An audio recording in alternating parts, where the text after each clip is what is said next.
and a very warm welcome to this month's Pacecast. I'm Anita Pace. Thank you for joining us. So this month, I am delighted to say that I'm joined by Deb Oxley. Now, Deb has had many roles in her diverse career, and I'm looking forward to talking about that in a bit more detail. More recently, as the Chief Executive of the Employee Ownership Association, but she's now a very busy lady with a portfolio career. So I'm delighted that she's taken time out of her very busy schedule to join us today. Hi, Deb. Hi, Anita. So as always, we've asked Deb to bring in an object that's meaningful to her and is something that's maybe influenced her career or has had a big impact on her life. So I don't know what she's brought in, so I'm looking forward to seeing/hearing all about it. So over to you.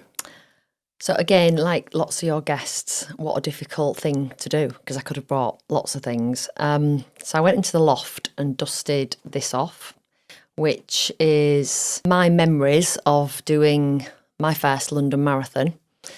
And you can see I've gathered them all together. And I did this straight afterwards. So it's, for those of you who are just listening and not watching, it's a small picture frame with the medal and the official photograph of me going across the line and the official time. And even Which was? I can't see, I haven't got my glasses. 4 hours 32. Well done for your first one.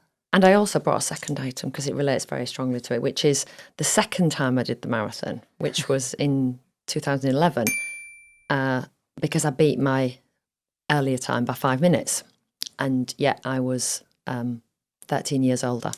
Well done. So where was the second one? Was that in London as well? Yeah. Oh, well I've done. only ever done 2 marathons and they were both London.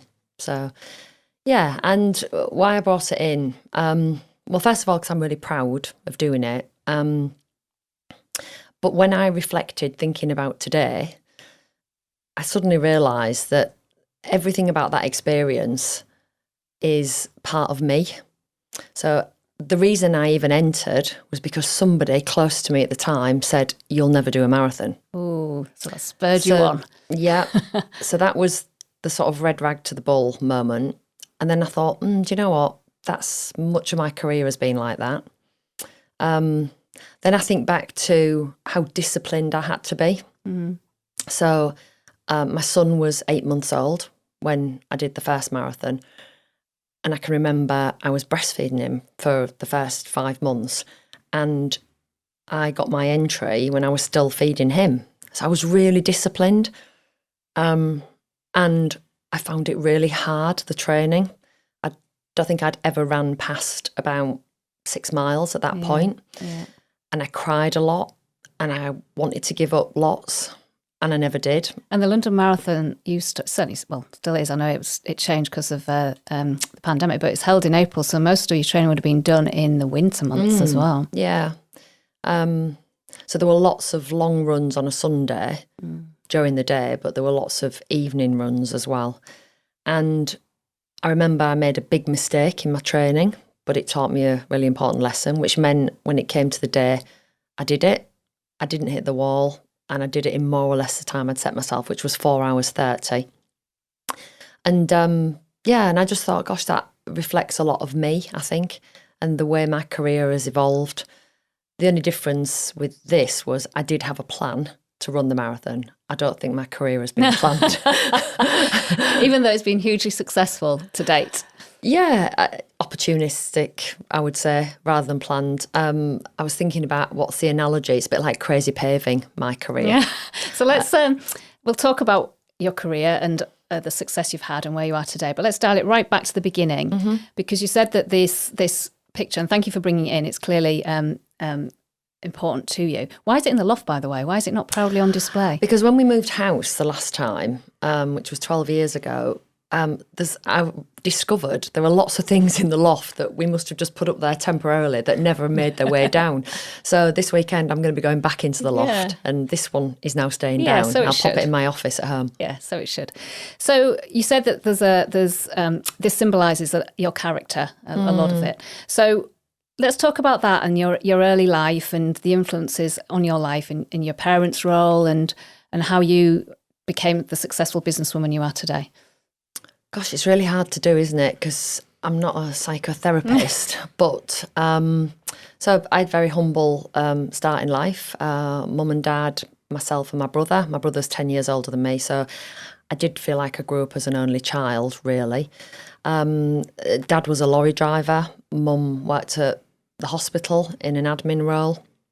They were very ambitious for me, but not necessarily inspirational because they'd had very modest lives themselves. Although Dad should have had a different life, but his own family circumstances meant things changed for him when he was 4. So he was very intelligent, far too intelligent to be a lorry driver. So he was quite supportive of me, and they were both ambitious for me. However, that said, it was 1984 and I was first year of A-levels in a comprehensive school in West Hull, and decided that I didn't really need A-levels because all my friends were getting jobs, so why don't I just leave and get a job? So the only stipulation from my mum and dad was, you've got to get a job.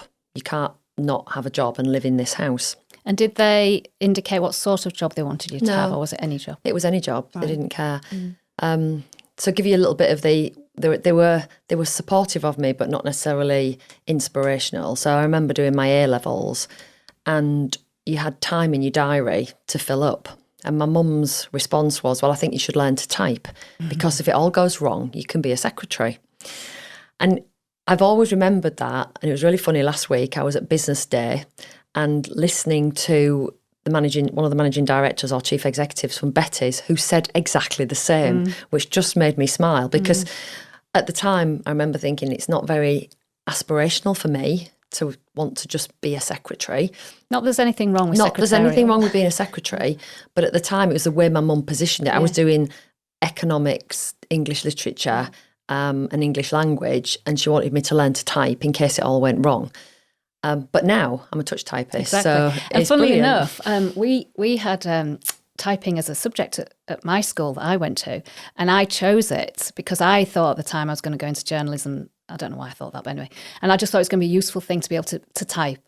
And look at, I can, like similar to you, I can touch type, and I'm so glad I can, because we're using it every day now, aren't we? Yeah, absolutely. And you can think and type at the same time, so you save yourself huge amounts of time. Sorry, we digressed there into a typing pool. So yeah, carry on. So yeah, I got a job. So my first job was working for Hull City Council, delivering the post, which wasn't a particularly glamorous job, but I loved it because it gave me financial independence. And then through a few accidental moves, I ended up working at the then Hull Telephone Department, which later became KCOM.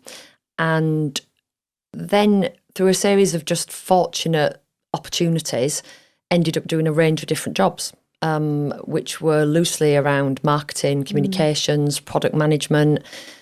And it was at a time when that company, which is now KCOM, was experimenting in all sorts of areas. So software development, call centres, product development. So again, I suppose when I reflect on, people say you were either very lucky or it was, you're in the right place at the right time.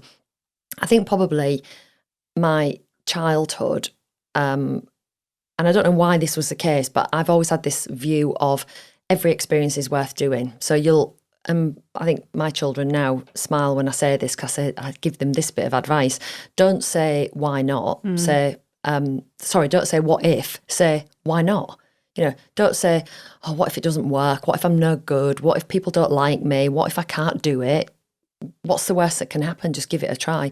And I think that's what's really informed most of my career. So every time somebody's asked me, do you want to try this? Would you do this for us? My answer has always been, yeah, why not? I think to some extent you're making your own luck in that regard, aren't you? Because you're seizing the opportunities rather than seeing them as maybe more challenging than they need to be. And I know I'm very lucky because I know that fear of failure holds a lot of people back. And as I say, I can't analyse or psychoanalyse why I feel like that. Maybe I had a very secure upbringing, and my personal self-confidence and self-esteem were high. So even if I do fail, and I have failed like everybody has, I can brush myself down and But just it start sounds again. like your parents didn't have any expectations. There was no pressure coming from them. The pressure, if there was any pressure at all, it was your own self-imposed. So maybe that gave you the freedom and flexibility to say yes as opposed to no to these opportunities. Yeah, and I think that probably reflects on why when I was 21, I went and did a part-time degree. I didn't need to, but I think by then I'd sort of realised some of my peers from school had graduated and looked at them and thought, well, you know, I'm just as bright as they are, so why don't I give it a try? I don't know if it really influenced my career. It was just self-satisfaction that I did it. Yeah. So you were at KCOM for how long in total? On and off, probably for about 7 or 8 years. Yeah. I spent Progressing through the ranks. Yeah, I spent a little bit of time at the old Humberside County Council, which came directly from KCOM. So we were one of the first distributors of these newfangled devices called personal computing. And the then Humberside County Council bought a load of these computers to help with the automation of the school office environment. And the guy who bought all those computers then pinched me from KCOM at the time to set up a group who would go out across the county, as it was, across the whole of the Humber region, and install computers into schools for local management of schools. I did that for a few years, gave me my first taste of managing a small team. But then I got a bit bored and I went back to KC and did actually help set the call centre business up then. So, but it was all local. It was all quite local work. And then you changed direction completely, didn't you? Talk to us about that. So I think I said earlier, my career, if you'd have said, where did I start? It wasn't finance and it wasn't operations. It was more marketing and comms. And at the time, the city of Hull had just started, this was about 1998, had just started a programme around its image and its brand. And some of your listeners will remember the infamous COG that came out of that work. I remember it well. So KCOM was one of a number of businesses that was financially supporting that programme. And so somebody at KCOM said to me, we need somebody to go and sit on this small board of the investors, in effect. Would you go and do it? And I said, yeah, why not? Which is my usual phrase. And I went to the first meeting and met a chap called John Till. And some of you who went to the Business Week last week will have seen John doing the opening address. And in that first meeting, I just put my pen down and listened to him talk about brand and realised I didn't know anything about brand. I thought I did, but when I listened to him, I realised I didn't know a thing. So that project, which was supposed to be an occasional thing I did just to represent KCOM's investment, became quite a big part of my work for the next few months. And I got more and more interested in what John and this small team were trying to achieve, particularly because it was Hull, my city. And I realised then, I think, how proud I was, but also the massive gap between where the city was and where it could be.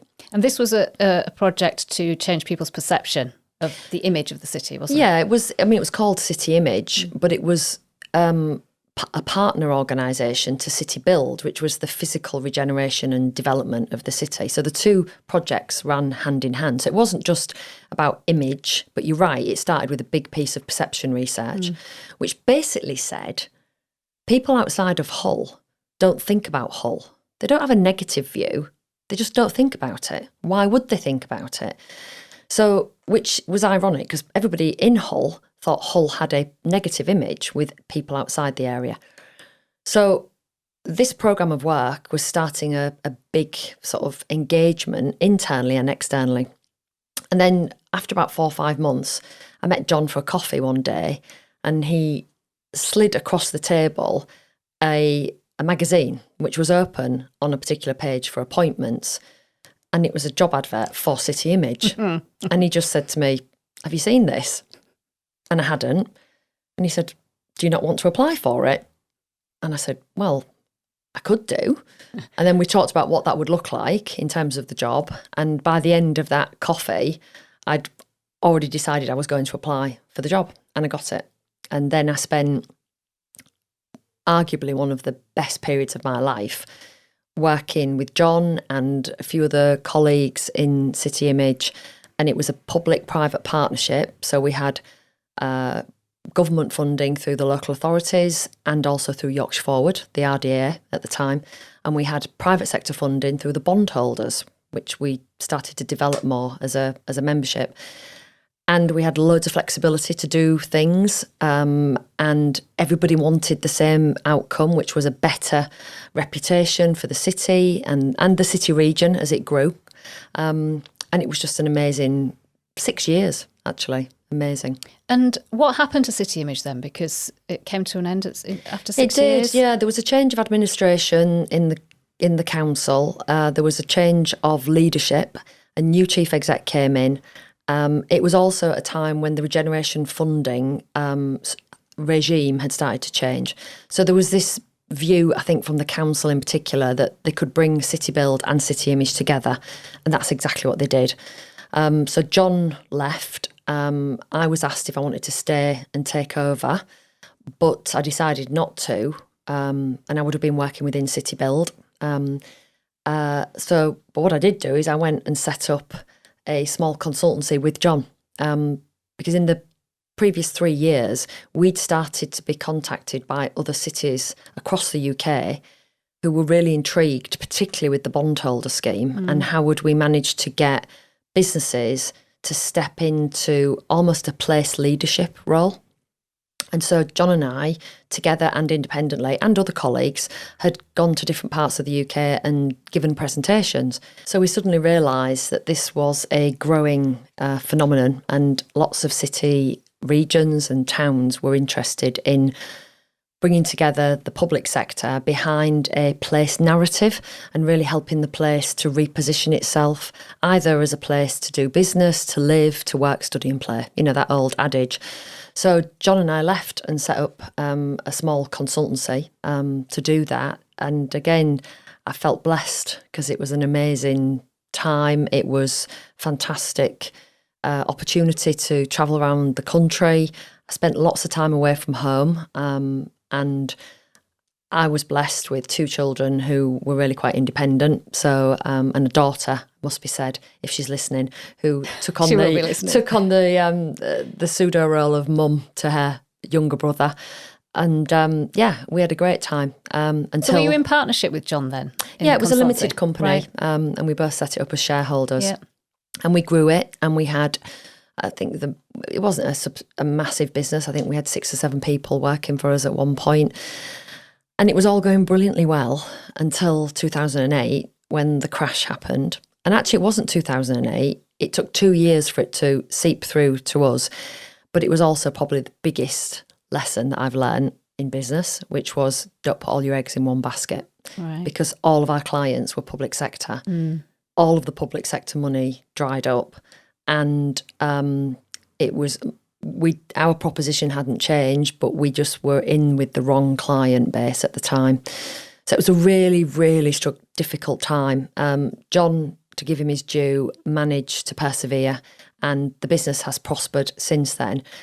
But for various personal reasons, I needed to leave and get a job. And that was horrifically challenging because it was like a divorce between John and I, because we'd been business partners, we'd been colleagues. It was so hard to do. And I know he really felt the pain of that. And I did he'll have too. Understood the circumstances. Yeah, he did. He did completely, but it was a very difficult time, really difficult time. So it was called Thinking Place. It was. So that was, you mentioned so 2010 maybe? I left in 2012. So right, we've been running it together for 6 years. Okay. But it's now 16 years old, 17 years old. And as you say, we saw John just the other week. Yeah. Still going strong. They're doing some amazing work around the country. So back to you, and after Thinking Place, is that when you made the move then into employee ownership? Okay, which is obviously a very topical subject at the moment, lots of interest in it. So talk to us about your time there.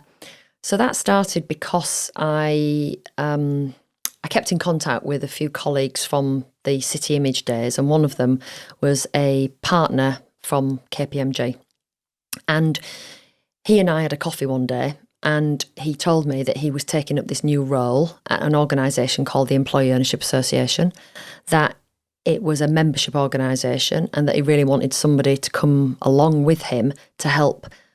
And it was a business that was formed in 1979 as a not-for-profit, but the membership had declined and the sort of corporate proposition for membership was not very well developed. And so he said, I want you to come along with me and help me build it up. And it's a national organisation, isn't it? It's not just something that's local. Yeah. It was based in London at the time, but both he and I lived in the East Riding, so we brought it up to Brough. So it's a national membership organisation that's now still based out of Brough. And why not? Why not, absolutely. to coin a phrase? Yeah, and why not? So started there in 2012, baptism of fire. I knew business, I knew businesses, I knew SMEs. I had never heard of employee ownership, like most people. You only ever think of John Lewis, and that was it, really. Yeah. And at that point in time, do you know, I don't even think I'd ever even been in a John Lewis, because of course there isn't one locally around here. I know. We need John Lewis. If anyone's listening from John Lewis. So I started there, and after 3 years, Ian, who was the previous chief exec, stood down, and I was interviewed by the board and I was appointed as chief exec. And Ian had put in place the foundations of, and I carried this on and developed it further, a campaign to raise awareness of employee ownership and the value and benefit it can deliver to the economy and to individual businesses, and, in my view, most importantly, to individual employees. So it was suited my skills completely. It was about influencing, campaigning, stood up on stages, trying to convince people this was something that was credible, worth looking at, then building a membership proposition to support businesses that were trying to do it. And it has gone from strength to strength. I will put my teeth in, strength to strength, because it is something people are much more familiar with now as a concept, and the association itself.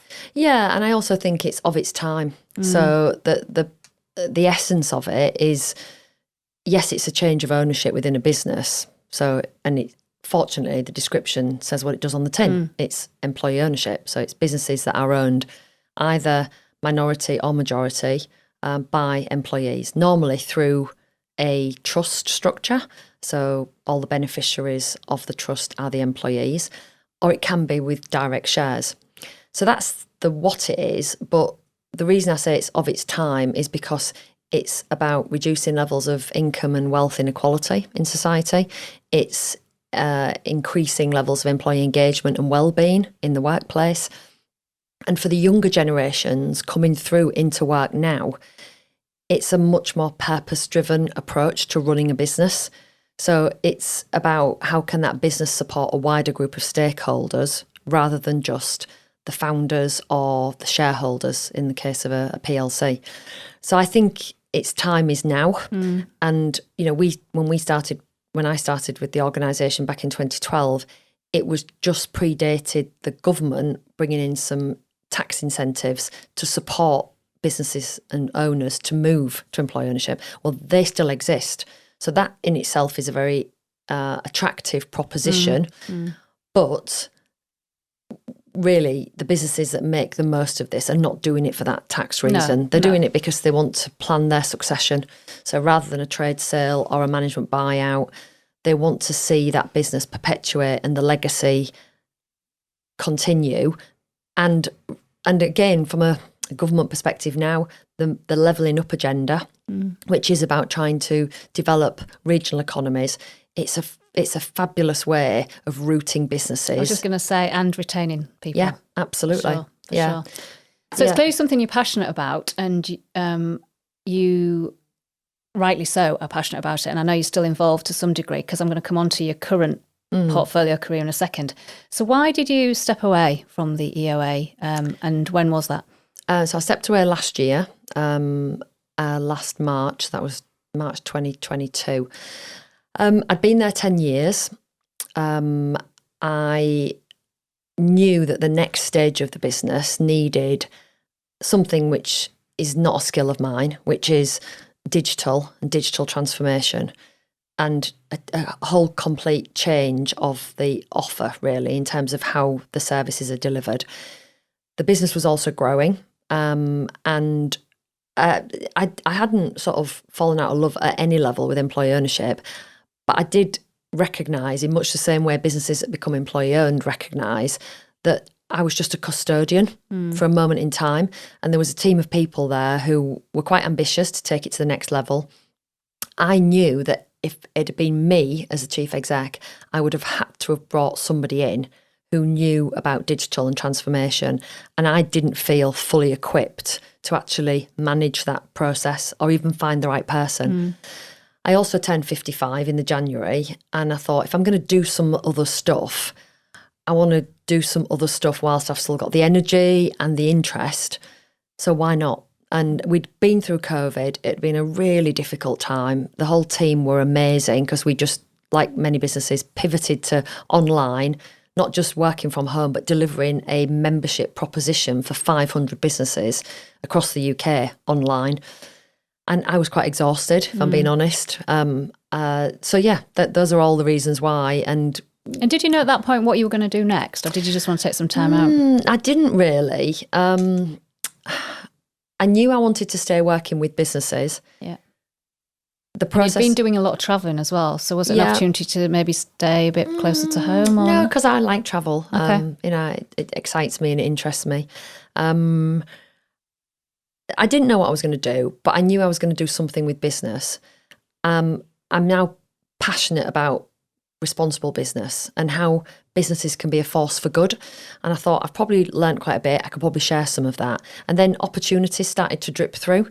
So I was approached by some of the businesses that were members of the EOA. Would I join their boards as a non-exec? I was approached by some asking if I would chair their employee ownership trusts. I was approached by some to do some consultancy work. So pretty quickly, I went busy again. Yeah, well, I took a month off, and we went. Husband and I went away. But yeah, pretty quickly we just became. I just became really busy again, and now I've got what I'm told is called a portfolio career, which sounds very glamorous, doesn't it? What you have, it's a classic example. It is. It just means you have to be super, super organised. But you are. I know you, and you are organised. If I showed you my Outlook calendar, you'd just smile because it's colour coded, depending on who I'm working for and what I'm doing. And I'm also now more involved in charity as well.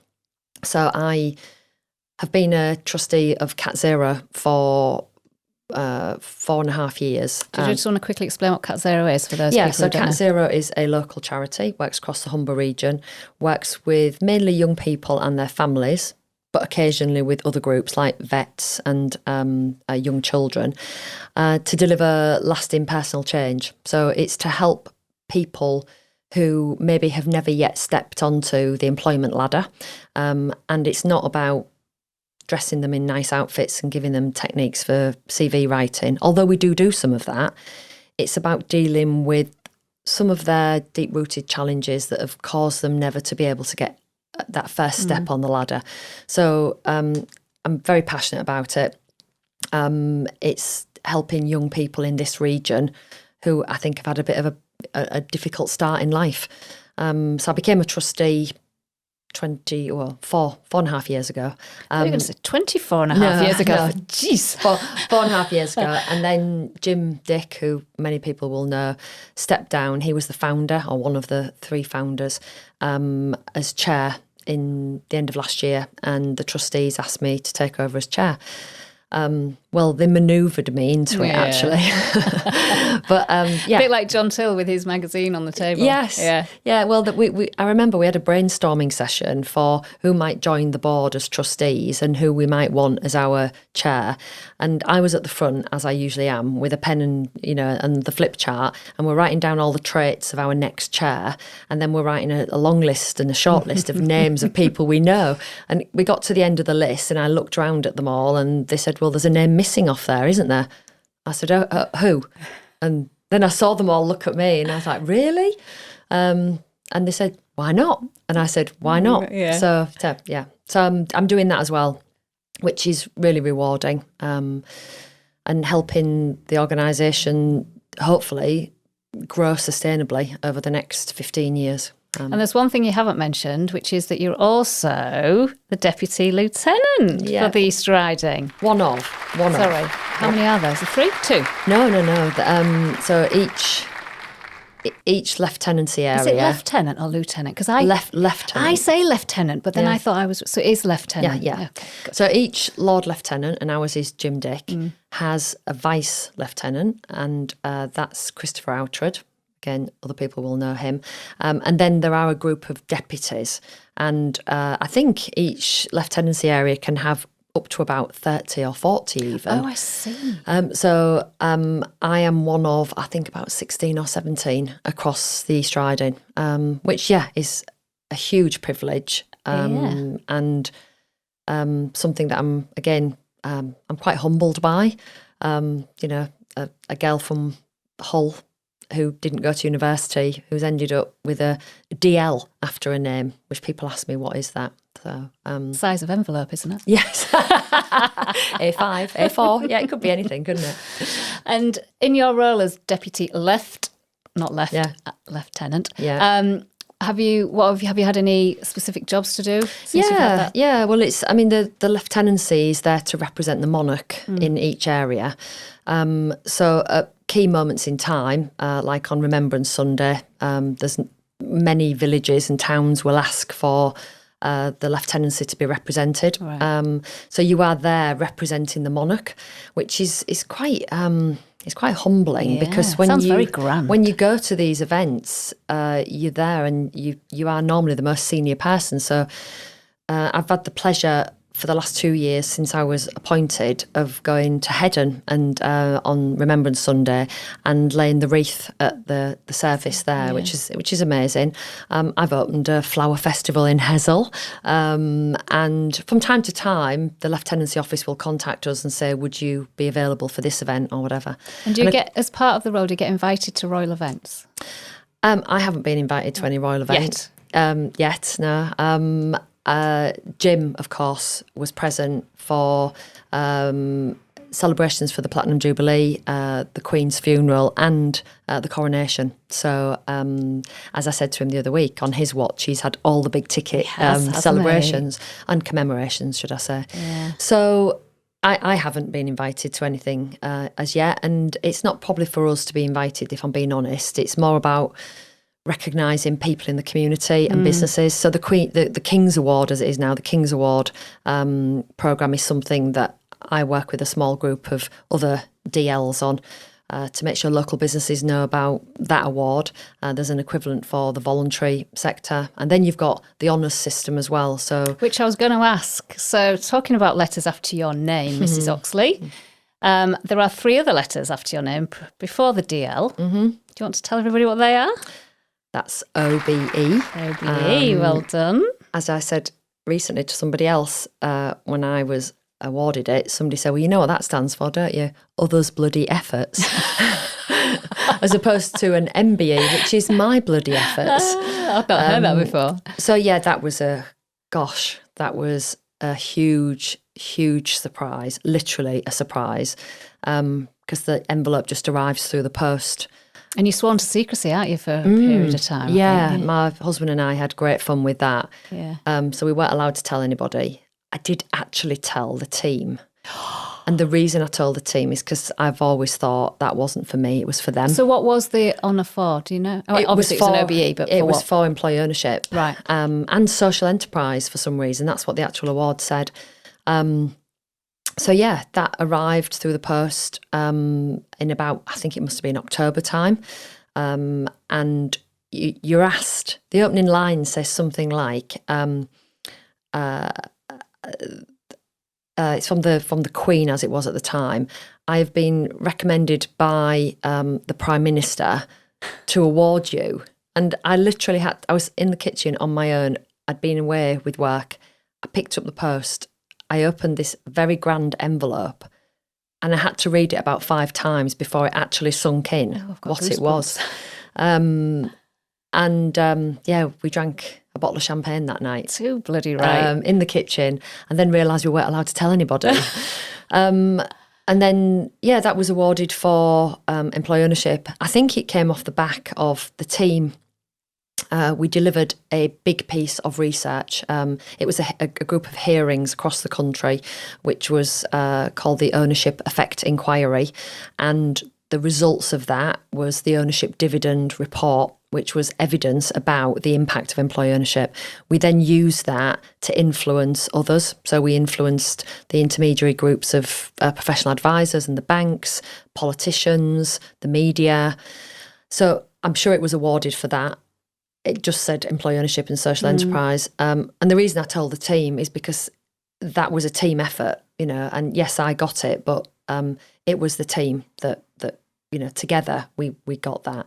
So that was a really special time. And then I know it was a while ago, but again, congratulations. Thank you. Because it was well deserved. And who actually presented you with the honour? The then Prince Charles, who is now King Charles, in Buckingham Palace, which was an amazing experience, just truly amazing. The most nervous I have ever been. I can't imagine you being nervous for anything. I was ridiculously nervous. So ridiculously nervous. I'm going to say this now. I don't think I've told anybody else this. My husband knows. But I called him Your Majesty, when of course he wasn't Your Majesty at that point. But I was so ridiculously nervous. You stand in a long queue, you're taken into a room, you're briefed. You stand in a long queue in the order in which you're going to receive it. They shout your name out or they announce your name. You walk up. He is ridiculously well briefed. So he asked me, what is employee ownership? He then asked me... Clearly your campaign hadn't reached Buckingham Palace. So we talked about what it was. I mean, I say we talked about it. I was probably there for 30 seconds, Yeah. And then he asked me, did I enjoy it? What I did, and I said yes. And then he very politely but very firmly took hold of my hand and pushed me slightly away, which is the end of my, moment. It's a signal that you're over and out. Yeah. And it was an amazing experience, something I'll never ever forget. So if you were to do why is that not in your frame? So your object's the beginning, and it was the marathon. I still think the marathon has been, because that's too recent. That was 2019, and I suppose I was thinking about our chat today and having listened to some of your other podcasts, thinking, she's probably going to ask me about my career today. And I was trying to think of something I could bring in that I think has directly represents or influenced. And I'm sure when I think about, and anybody who's done any major sporting achievement, I'm sure what I said will resonate. The perseverance you have to have, the tenacity, the confidence, the plan, the resilience to get yourself up and dust yourself down when it goes wrong. And I'm sure when I think about my career, I've had plenty of times when things haven't worked out as they should have done or as I hoped they would. But I've been fortunate to be resilient enough to get back up after that. I think you're right. I think that certainly from my experience, people I know who have been successful in sport, not necessarily at a national, international level, but in the sport of their choice or whatever level they attain to be, the skills and the discipline and that character that they've developed as a result of that is so transferable into business, and as a result they're successful in business as well. Yeah. And if should I say this? Yeah, I am going to say it. So when I'm interviewing, if someone has got that interest in sport or that success in sport at any level, that is a definite tick in the box for me anyway, personally. Yeah. Well, I think there's lots of things, isn't there? You don't have to be sporty. But you might have already committed yourself to another cause. And if you commit yourself to something outside of work, it's very telling on that person's character. Absolutely. So people who volunteer, for example, I know people who volunteered, they might have been a school governor for years and years. And to do that takes perseverance, commitment, you deal with disappointments, you have to develop your own self-confidence. So anything that's voluntary, I think, is a sign of somebody's perseverance and commitment, which are all skills that you, as you say, you'd want in somebody who works in a team. And I think just taking the sporting analogy again, it's for me, it's the teamwork, that ethic of being in a team and wanting to succeed together, which is really important, which you demonstrated when you got the OBE. You wanted to share it with the team even though you couldn't. So I just want to, I'm conscious of time, so I just want to go back to the beginning when you talked about your parents and they were very supportive, but perhaps not inspirational. I dare say I know the names of your children. It seems odd calling them children now. Martha and Robert, who are obviously a lot older now. I'm pretty sure if I was to ask them, they'd say that you were truly inspirational. So just talk a bit about your relationship with them and what they're doing. And do you honestly feel that you have influenced that? And if so, how? So, yeah, I'd like to think I've influenced them. One of the things that I was taught very early by my parents, and this is because they didn't have that much, although, you know, my mum's still alive, Dad died 4 years ago, Mum's 93, was the importance of hard work. And that's definitely something that, you know, for me, I just embraced. And so my first part-time job was when I was 12. So one of my best friend's parents had a fruit stall, a fruit shop. And I used to work on a Friday night with her, filling up the apples and oranges and what have you, and the potatoes.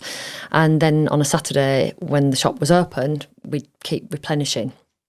And then I went from there to work in a shoe shop when I was 15 and a bakery when I was 16. So I've always worked. So one of the things my two children will tell you is that I insisted they both got part-time jobs. And Martha, bless her, got a job on Beverley Market, and for very little money, I think she earned about £2 a day on a hat stand with one of her friends. And she went there whether it was sunny or rainy. And I would often, most weeks, match whatever she earned, because that was me acknowledging to her that she was doing something that was really important. And now, you know, she's a really successful young woman, forging her own career in London, really works very hard. Rob, again, Rob's is just doing something different. He's 25. He's just about to come out of the army, actually.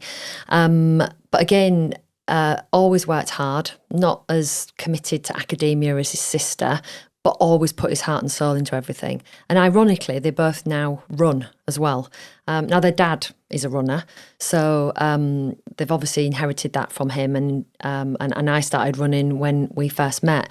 But they've both gone through the pain of, you know, not liking running at all, hating it, and now they both totally embrace it. And Rob did his first London marathon. I was just going to ask if they've done a London. Yes, but a lot faster than I did. He's only 25 though. He did it in 3 hours 14, which was amazing. That is pretty good. Yeah. So I do. We're all products, aren't we, of our parents? Yeah. That can be good. That can be bad. I think I've tried to be more inspirational than maybe my parents were able to be. And I don't blame them for that, because I've travelled more in my career. I've had many more experiences than my mum and dad ever could have had. I've encouraged my children and my two stepchildren as well, when I can, to be adventurous, you know, spend your money travelling and having experiences, not buying things, and put yourself forward and work hard. If you work hard and people know you work hard, you will be successful. Whereas I don't think I wasn't inspired like that by my parents. So you know what it's like, you look at what your parents did and you try to correct anything that you didn't think was good enough. But we're all going to make mistakes. I'm sure I've made loads of mistakes. See, I kind of looked at my mum was a housewife, and I kind of decided I just didn't want to be that. So maybe she was inspiring me in a different way. I was more inspired by my dad, who was in business. So, well, on that positive note, your positive note rather than what I just said, I think we'll end it there because I'm conscious of time, but that's been fascinating. And you deserve all the success you've had. Thank you. I've known you for a long time, and you are inspirational, not just to your family, but to others as well, like myself. You've done an amazing job wherever you've been. And it's a privilege to know you and to call you a friend. So thank you. And I wish you all the best in your obviously very busy portfolio career, as it no doubt will continue. So as is tradition, I'm going to now ask you a question that's been left by our previous guest. So here we go. The question is, with everyone having to be more sustainable, what are the 3 things that you know you'll have to give up, but you're going to find hard to do so?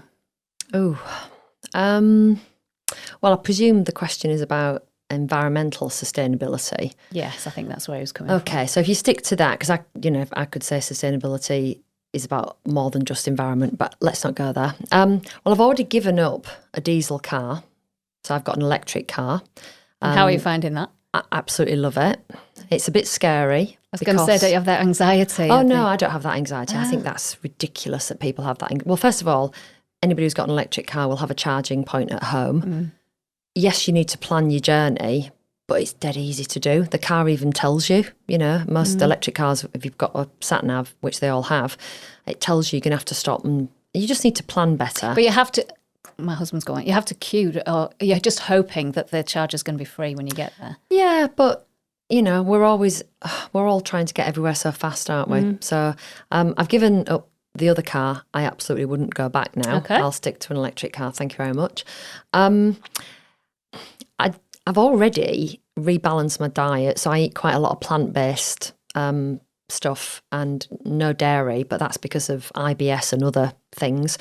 Joys. But I would miss meat. If somebody said to me, you can never have a steak again, I would miss that. That's definitely. What else would I miss? Probably, because I'm a very cold person, putting the fire on. Older people, my mum and dad, when he was alive, used to always say, if you're cold, put an extra jumper on.